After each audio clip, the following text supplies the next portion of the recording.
দেশের একটি ছোট্ট শহর, নাম মেহেরপুর। সেখানকার এক সাধারণ পরিবারে জন্ম নেয়া সামিয়া নামের একটি মেয়ে। বয়স তার 17। ইন্টারমিডিয়েট ফার্স্ট ইয়ারে পড়ে সে। ছোটবেলা থেকেই নরম সরম ভদ্রমার্জিত আর লাজুক স্বভাবের সে। তবে তার সবচেয়ে বড় পরিচয়, সে সবসময় পূর্ণাঙ্গ হিজাব পরে বাইরে বের হয়। ওই দেখ দেখ বন্ধু, একটা বোরকা পরা মেয়ে আমাদের কলেজের দিকেই আসছে। আরে এ কি অবস্থা? আমাদের কলেজে আবার কবে থেকে বোরখা পরা অ্যালাউ করলো? হ্যাঁ, না না, কলেজে তো কাউকে বোরখা পরে ঢুকতে দেওয়া যাবে না। তাহলে তো আমরা আর সুন্দরী মেয়ে দেখতে পারবো না বন্ধু। কিন্তু বোরকা পরে তো সে অলরেডি চলে এসেছে বন্ধু, এখন এটাকে কি করে তাড়াবো? আরে ধুর, এসব কোনো ব্যাপার হলো? এটা তো আমার বা হাতের খেল। ওকে এই কলেজ থেকে তাড়ানোর অনেক উপায় আছে, তুই শুধু দেখতে থাক। এই পথে যখনই আমি যাই, মাঝে মাঝে একটা মেয়ে দেখতে পাই, আলতারাঙা পায়ে আবার নূপুর পড়েছে, আলতারাঙা পায়ে আবার নূপুর পড়েছে, বোরখা পরা মেয়ে আমায় পাগল করেছে, একটা বোরখা পরা মেয়ে আমায় পাগল করেছে। ছেলে দুটোর এমন ব্যবহারে সামিয়া খুব বেশি বিব্রত বোধ করছিল। এই হিজাব বোরখা যেন তার জীবনে সবচেয়ে বড় পরীক্ষা হয়ে দাঁড়িয়েছে। এই বোরখাওয়ালি, শোন, এদিকে আয়।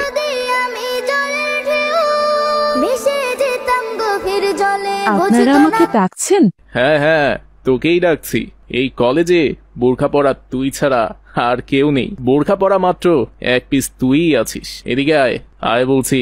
আসসালামু আলাইকুম। জি বলুন, কি বলবেন? তুই বোরখা পরে আমাদের কলেজে এসেছিস কেন? তুই জানিস না আমাদের এই কলেজে বোরখা পরা নিষিদ্ধ? আপনি এসব কি বলছেন? বোরকা পরা এই কলেজে নিষিদ্ধ হতে যাবে কেন?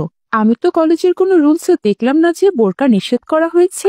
এই বল্টু, এ তো দেখছি আমার কাছে কৈফত চাচ্ছে। এই শোন, কলেজের রুলসে কি লেখা থাকলো কি থাকলো না সেটা আমাদের দেখার বিষয় না, কিন্তু এই কলেজে কোনো মেয়ে বোরখা পরতে পারবে না। ওসব বোরখা পরতে হলে বাড়িতে গিয়ে পর। যদি বোরখা পরে কলেজে আসিস তাহলে তোকে এই কলেজে আর ঢুকতে দেওয়া হবে না। কেন কলেজে ঢুকতে দেয়া হবে না? আমি আমার যোগ্যতার জোরে এই কলেজে ভর্তির সুযোগ পেয়েছি। আমি বোরকা পরেই আসবো আর এই কলেজেই পড়বো। আপনাদের আটকানোর হলে আটকে দেখান। এই বলে সামিয়া কলেজের ভিতরে ঢুকে গেল। দেখেছিস বন্ধু, এই মেয়ের সাহস, তোর মুখের উপর চ্যালেঞ্জ করে গেল। একে তো একটা শিক্ষা দিতেই হবে বন্ধু। আচ্ছা, এখন যেতে দে, তবে সময় মতো এই কথার জবাব আমি দিব। আর ওকে আমি বুঝিয়ে দিব যে এই বুলেটের মুখের উপর এরকম কথা বলে ও কত বড় অন্যায় কাজ করে ফেলেছে। এরপর সামিয়া ক্লাসরুমে চলে গেল। ক্লাসরুমে গিয়েও শান্তি নেই তার। তাকে দেখে বাকি স্টুডেন্টরা হাসাহাসি করতে লাগলো। এই দেখ দেখ সবাই, আমাদের ক্লাসরুমে একটা ভূত ঢুকেছে। এটা কি রে, এমন আলখাল্লা পোশাক পরে কলেজে এসেছে, আর একে কলেজে ভর্তি বা কে নিয়েছে? কি একটা বাজে অবস্থা, যত সব। সেটাই তো দেখছি বান্ধবী, আজকাল আমাদের কলেজেও কি মাদ্রাসার মতো হয়ে গেল নাকি? স্যার ম্যাডামরা দেখছি কলেজে হুজুরানি ছাত্রীদের ভর্তি করাচ্ছে। এ নিয়ে আমাদের স্যার ম্যাডামদের সাথে আলোচনা করতে হবে, বুঝেছিস? আসসালামু আলাইকুম। তোমরা এসব কি বলছো? বোরকা পরা কি অন্যায়? এই মেয়ে, বোরকা হিজাব পরলে কি শরীরের তাপ কমে যায়? শরীরে গরম তো আরো বেশি লাগে। নিজের শরীরকে কষ্ট দিয়ে কিসের এই ধর্মানুরাগ? বোরকা হিজাব গরম বা ঠান্ডার জন্য না, এটা আল্লাহর হুকুমের জন্য পরা হয়। দেখেছিস ও আমাদের কিভাবে অপমান করলো। আমরা মনে হয় আল্লাহর হুকুম পালন করি না, শুধু ও একাই পালন করে, যত সব। আচ্ছা এখন বাদ দে তো, এখন কিছু বলার দরকার নেই। ওকে তো আমরা পরে দেখবো ও কি করে বোরখা হিজাব নিয়ে আমাদের কলেজে পড়ে। এভাবে কলেজের প্রথম দিন সামিয়া তার বোরখা হিজাব পরার জন্য সবকিছুতেই বাধার সম্মুখীন হয়। তবে সে কোনো কিছুতেই ভেঙে পড়ে না, নিজের কাজে অটল থাকে। সামিয়ার বাবা একজন ছোট ব্যবসায়ী, বাজারে একটি কাপড়ের দোকান আছে তার। একদিন হঠাৎ তাদের দোকানে আগুন লাগে। আগুনে সব পুড়ে একেবারে ছাই হয়ে যায়।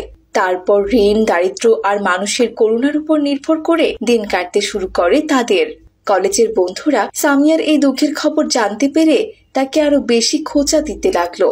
এই মেয়ে, তুই এত ধার্মিক, এত আল্লাহ আল্লাহ করিস, তবুও আল্লাহ কেন তোর বাবার দোকান আগুন থেকে বাঁচালো না শুনি? কিন্তু সামিয়া ঠান্ডা মাথায় উত্তর দেয়, আল্লাহ যাদের বেশি ভালোবাসেন তাদের বিপদ দিয়ে পরীক্ষা করেন। সামিয়ার এমন উত্তর শুনে সবাই চুপ হয়ে যায়।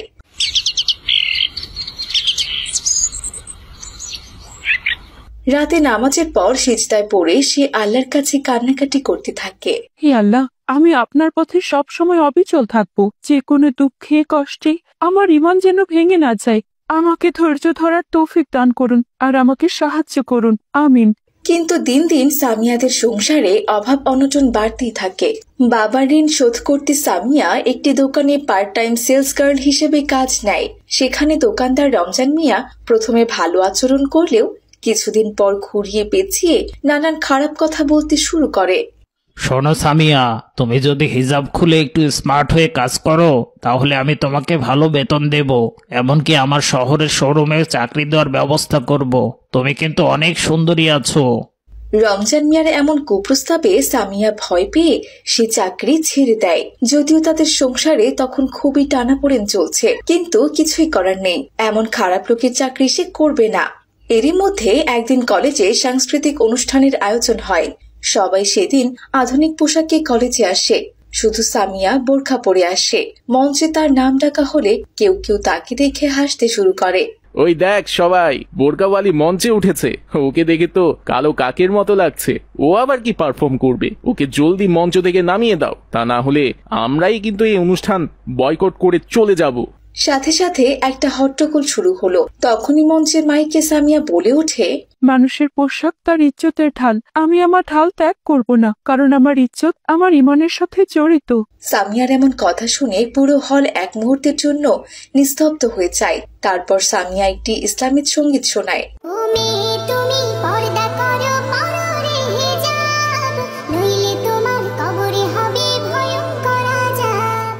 তখন সামিয়ার এই ইসলামিক সঙ্গীতটা শুনে সবাই বুঝতে পারে পর্দার মহত্ব। একদিন স্থানীয় এক নারী সংগঠন জানতে পারে যে সামিয়া পড়াশোনায় খুব ভালো এবং কঠিন পরিস্থিতিতেও হিজাব ও ইসলামী নীতিতে অটল থাকে। তারা সামিয়াকে একটি অনলাইন কোর্সের জন্য স্পন্সর করে। সামিয়া দিনরাত পরিশ্রম করে গ্রাফিক ডিজাইন শিখে ফেলে। ঘরে বসে সে বিদেশি ক্লায়েন্টদের কাজ শুরু করে। প্রথম মাসে সে আয় করে 25,000 টাকা। এতগুলো টাকা দেখে তার বাবার চোখে পানি চলে আসে। তুই আমার আসল সাহসী মেয়ে মা। মারে, তোর মতো এমন খাঁটি সোনা মেয়ে যেন সবার ঘরে ঘরে জন্ম নেয়। দোয়া করি মা, অনেক বড় হও, আমিন। এরপর 1 বছর কেটে যায়। এখন সামিয়া শুধু নিজের পরিবারকে স্বাবলম্বী করেনি, বরং সে এখন এলাকার গরিব মেয়েদের বিনামূল্যে অনলাইন স্কিল ট্রেনিং দিতে শুরু করেছে। যারা একসময় তাকে নিয়ে হাসাহাসি করত তারাই এখন তাকে সম্মান দিয়ে কথা বলে। তুই ঠিক ছিলি সামিয়া, বোরখা হিজাব তোর কিছুই কমায়নি, বরং তোর মর্যাদা আরো বাড়িয়ে দিয়েছে বোন। ছোট্ট বন্ধুরা, এই গল্প আমাদের শেখায় যে জীবনে দুঃখ কষ্ট অপমান যাই আসুক না কেন, যদি একজন মুসলিম নারী তার ঈমানের উপর অটল থাকে, আল্লাহ তার জন্য এমন পথ খুলে দেন যা তার কল্পনারও বাইরে। বোরখা হিজাব কখনো মেয়েকে আটকে দেয় না, বরং তাকে আল্লাহর কাছে আরো